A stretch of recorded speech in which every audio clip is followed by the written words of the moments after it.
Olá, uma boa tarde. Como fazer memória de quem aparentemente não a deixou foi o exercício que a artista plástica Mafalda de Oliveira Martins quis desencadear a partir do conhecimento de que 233 pessoas morreram sós e assim foram sepultadas em 2021 na cidade de Lisboa. O lugar da vida, da memória e da construção social e humana vão conduzir a conversa esta tarde com a artista plástica que recebemos neste programa. Antes ainda, convido a olhar à atualidade religiosa. Os desafios que hoje se colocam aos padres e a atenção aos que agora começam o seu ministério esteve no centro da reflexão da 2ª Assembleia Arquidiocesana do Clero de Braga. O dia começou na Capela da Imaculada Conceição, com a oração e o exame de consciência, em torno dos temas que marcam a realidade pastoral da vida de um padre. A escuta, a disponibilidade para os outros, a atenção aos que agora iniciam o seu ministério sacerdotal. Interpelações para depois nutrirem a reflexão em modo sinodal. São estes momentos, juntamente com outros, no presbitério, como a missa crismal, os organismos de comunhão, os arciprestados, ou outras formas de encontro promovidas pelo IDAC, pelo seminário, pela formação permanente, o retiro. Mas a Assembleia Sinodal é para que juntos sintamos também que somos este corpo ao serviço da comunidade, ao serviço da Assembleia que olha com fé para Jesus, como sublinha a Lumen Gentium. Nós somos parte desse corpo, mas estamos ao serviço deste corpo e criar laços entre nós, fortificar a fraternidade sacramental, porque não é algo apenas de institucional ou de funcional, mas é de sacramental. E sentirmos que somos servidores do servidor e no corpo mais alargado, nos mais de 150 que aqui estamos nesta Assembleia Sinodal, é para reforçar esses tais laços fraternos. Uma Assembleia aberta a padres, bispos, diáconos e alunos finalistas do Seminário Maior. Olhar os desafios pastorais, mas também ir ao encontro dos que agora chegaram ao sacerdócio. Como a integração dos mais novos, e em Braga são, com menos de 10 anos de ordenação, são cerca de 40 presbíteros, a passagem do testemunho de pároco para pároco nas mudanças pastorais e cada um sentir que a paróquia não é do pároco, e eu próprio também, a diocese, não é do bispo, é de Cristo, e sentirmos que estamos ao serviço do Evangelho e renovarmos pela oração, na escuta do Espírito Santo, porque assim iniciamos esta Assembleia, escutarmos-nos uns aos outros com as perguntas concretas e que as respostas depois coligidas, passando aos outros órgãos sinodais, nos vários andamentos, ou nos 3 andamentos todos, alguns de tomarmos as decisões que melhor possam servir a Igreja neste território, nesta Arquidiocese de Braga. Um encontro dentro do processo sinodal que a Arquidiocese e a Igreja vivem, sublinhando essa Igreja missionária de levar Jesus a todos.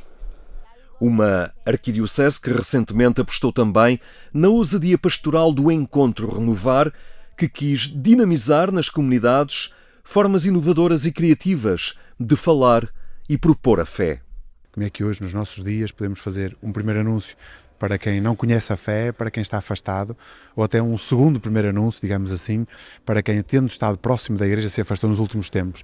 E o objetivo é um bocadinho este, é começarmos a dar passos, porque de facto trata-se de um caminho para concretizar este caminho de Páscoa, ajudando as comunidades com propostas, com ferramentas, que em Portugal e também na Espanha, uma vez que temos também convidadas de Espanha, que aqui no contexto ibérico, que também é um contexto muito próximo do nosso e muito semelhante até, digamos, estão a acontecer no terreno, estão a dar bons frutos e nós queremos dar a conhecer também isso.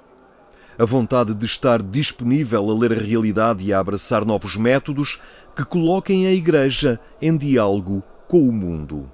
Tentarmos juntos encontrarmos os novos modos de ser Igreja hoje, de ser comunidade hoje. Até passam pela inteligência artificial, Sim, pelo...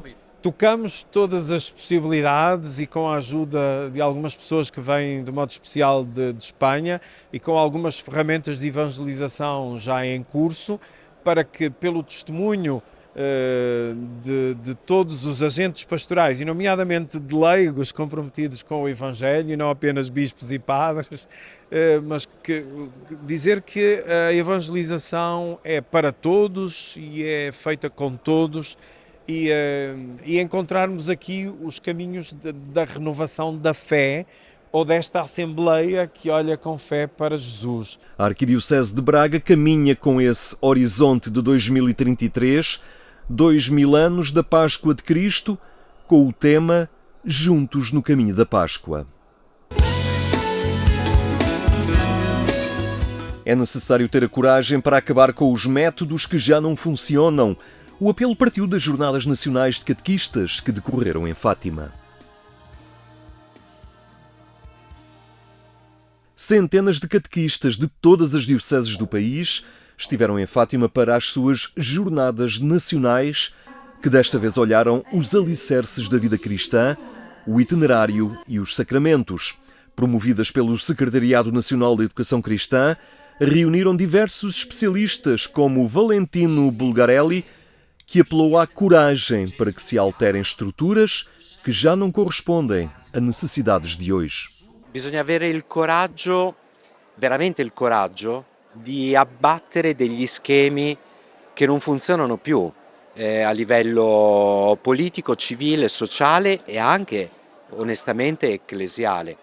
Noi stiamo difendendo una struttura e perdendo di vista invece la cosa più preziosa che abbiamo, che sono le persone.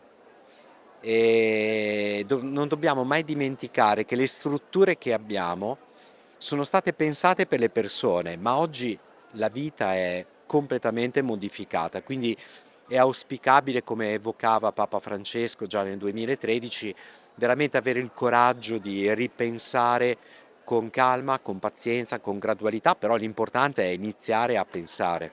Este responsável italiano pelo Departamento Nacional da Catequese sublinha a necessidade da Igreja e da catequese dialogarem com o mundo e responderem às suas questões. E che i Vangeli sono pieni di domande. Gesù che fa domande e gli uomini e le donne incontrate da Gesù fanno delle domande a lui. Secondo me bisogna ritrovare questa natura dialogica, cioè riaprire un dialogo tra fede e vita, fede e cultura, accettando anche di stare dentro delle cose che non sono chiarissime, ma come è stato all'inizio dell'evangelizzazione 2000 anni fa. Mas a fé e os sacramentos carregam uma densidade relacional com Deus que deve ser compreendida e experienciada, algo que na vertigem do mundo que habitamos se pode revelar difícil.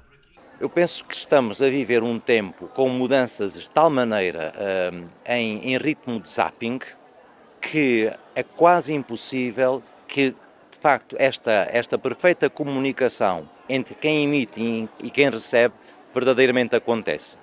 Mas esse é um problema que a Igreja tem verdadeiramente de enfrentar, porque a sua missão e a sua única razão de ser é evangelizar e ser transmissora da salvação que Cristo quer oferecer. Se a comunicação não permite que isto aconteça, então não está a exercer a missão para a qual o Senhor a chamou e para a qual a convoca constantemente. Isabel Varanda participou nestas jornadas para sublinhar o caminho da beleza que facilita a aproximação a Deus, mas também da criação.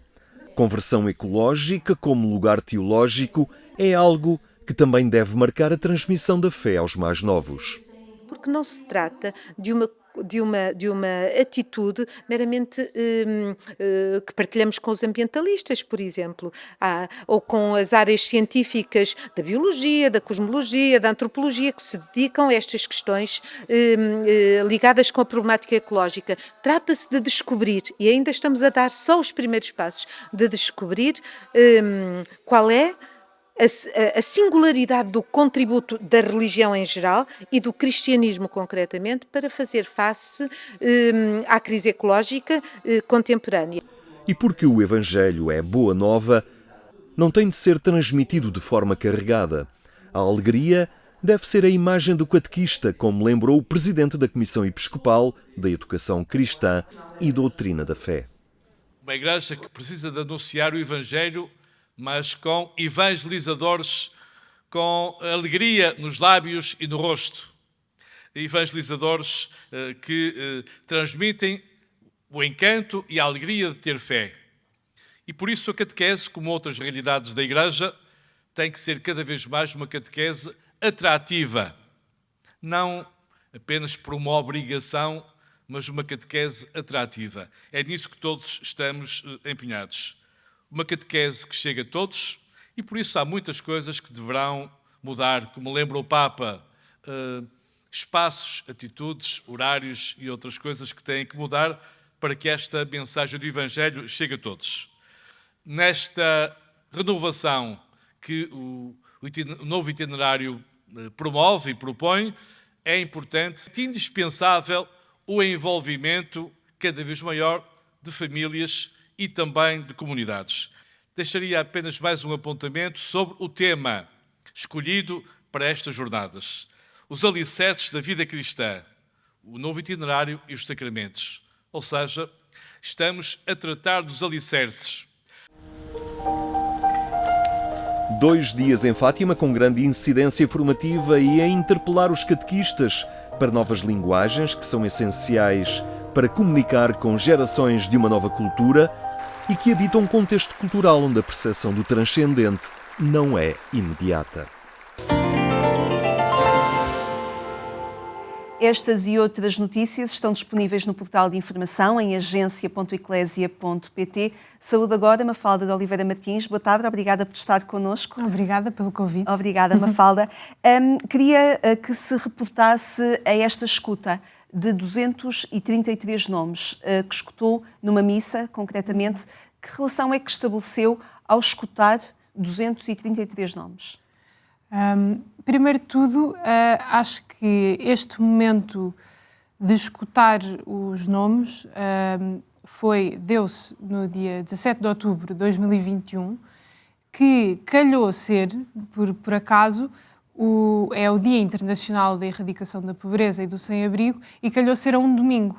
Portanto, sem qualquer intenção, fui na altura à missa na Igreja de São Roque, em Lisboa. Em Lisboa, exatamente, no centro de Lisboa, onde se celebra neste dia do ano uma missa em sufrágio por todas as pessoas que morreram sozinhas na cidade de Lisboa. E escuta-se um nome singular, o nome próprio Exatamente. de uma pessoa, neste caso de 233 pessoas. A partir daí, desse nome singular, o que é que se desenha na sua cabeça? São rostos que procura, são histórias que procura conhecer através destes nomes que para si são incógnitos, mas que apontam para uma existência? Eu penso que o pensamento sobre os nomes foi evoluindo ao longo dos anos, porque, como lhe disse, foi em 2021 que fui a esta missa e ouvi estes nomes, num silêncio total. E depois a exposição e este trabalho sobre estas pessoas apenas veio ao público em 2024. No início deste ano. Exatamente, no início deste ano. Numa exposição Oblívio que teve patente há alguns meses numa galeria na cidade de Lisboa. Exatamente, na Galeria Belar. Exatamente. E o que é que quis apresentar com estes 233 rostos? O que eu quis apresentar no início não sabia bem. Porque o que eu queria, sobretudo, era pensar sobre estas pessoas e perceber como é que aquilo que eu faço, que é arte e que é arte visual, como é que se poderia relacionar com este tema que me parecia, de facto, muito invisível e muito importante. E então é engraçado porque, de facto, a pintura é tornar visível ou tornar visíveis assuntos, muitas vezes, que não o são. E então foi exatamente o que acabou por se passar, que foi, acabou por fazer sentido, fazer retratos destes nomes, retratos imaginados, portanto nunca cheguei a conhecer as pessoas, e precisamente para pensar sobre elas enquanto trabalhava e para fazer depois um convite público a pensar sobre estas pessoas, sobre este tema, porque penso que ao entrar numa exposição com tantos rostos, portanto, com tantos retratos, apesar de serem de rostos imaginados, são relativos a estes nomes destas pessoas que morreram sozinhas. Ao entrar numa exposição assim, numa sala habitada por estes rostos todos, faz-nos pensar, não é? Faz-nos sentir o peso também do número totalmente estranho, não é? Como é que numa cidade com uma densidade populacional tão grande é possível que pessoas estejam num estado de isolamento tão grande? E, portanto, era tudo isso que eu queria que ficasse...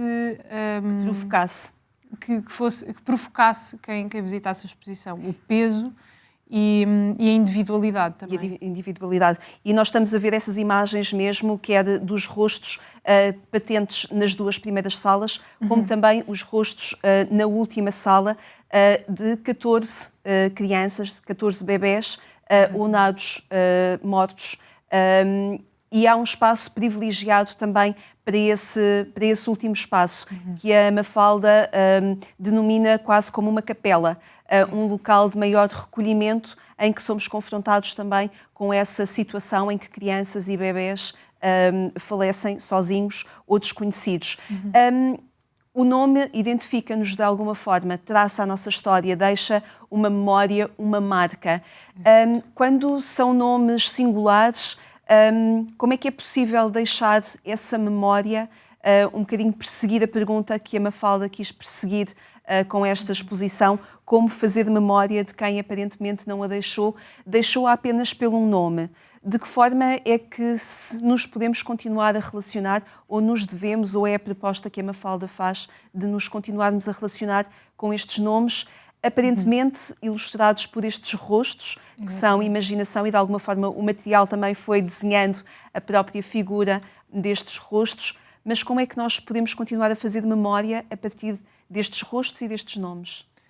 Ora, estes rostos são imaginados, como já disse, mas os nomes são reais e, portanto, de facto, são não só pessoas individuais que devem ser relembradas, precisamente também pelo facto de não terem sido relembradas aparentemente por ninguém, mas também são um mote e a representação daqueles que virão, ou seja, de uma situação que infelizmente não termina e continua, tanto que no mês da inauguração da exposição, que foi precisamente no final de janeiro deste ano, foi o mês com mais números de pessoas nesta situação desde 2021, e 2021 era um ano particular por ser o desembocar da pandemia, exatamente.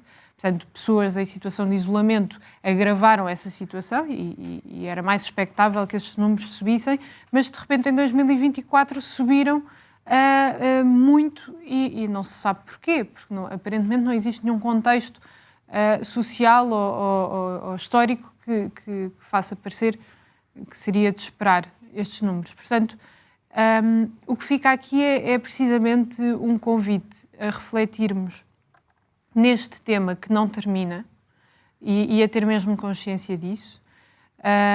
Este desafio é feito a partir de pessoas concretas, portanto, também é um desafio a fazer memória delas e é um memorial, acaba por o ser também.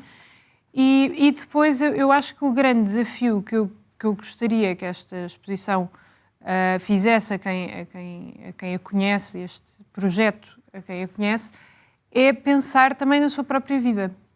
Porque aqui os nomes, de alguma forma, tornam real uma situação que parece abstrata, não é? No total, isto existe, muito bem, mas estas pessoas foram afetadas por esta situação. E, portanto, o que eu quero é também lançar o desafio a pensar individualmente quem é que são as pessoas numa situação de isolamento que estão à nossa volta. E a arte pode ter aí um subliminar de respostas que, por exemplo, planos estratégicos para a erradicação da pobreza ou respostas que se procurem adequar para as pessoas em situação de sem-abrigo às vezes ficam muito na teoria, mas a arte ajuda-nos a procurar alcançar respostas mais próximas daquilo que as pessoas procuram, da forma como elas de facto se apresentam perante nós e a procurar caminhos que se adequem a ajudá-las. Eu penso que a arte em si nunca oferece respostas nem soluções. Mais perguntas. Perguntas, desafios e talvez seja uma forma também de apelar e mudar consciências, porque a arte está ligada, obviamente, à cultura e as situações sociais são fruto das culturas, porque a cultura é criada por pessoas, não é? Portanto, se existem pessoas que estão isoladas, é porque outras estão também a não olhar para elas. Portanto, sim, mas se a arte nos levar a sítios desconfortáveis, ajuda-nos a procurar respostas. Eu penso que a arte tem esse papel também de ir aos sítios onde outras áreas não vão. Talvez porque não seja objetiva, talvez porque não queira oferecer soluções, mas queira precisamente criar questões, como dizia a Lígia. Acho que é precisamente isso.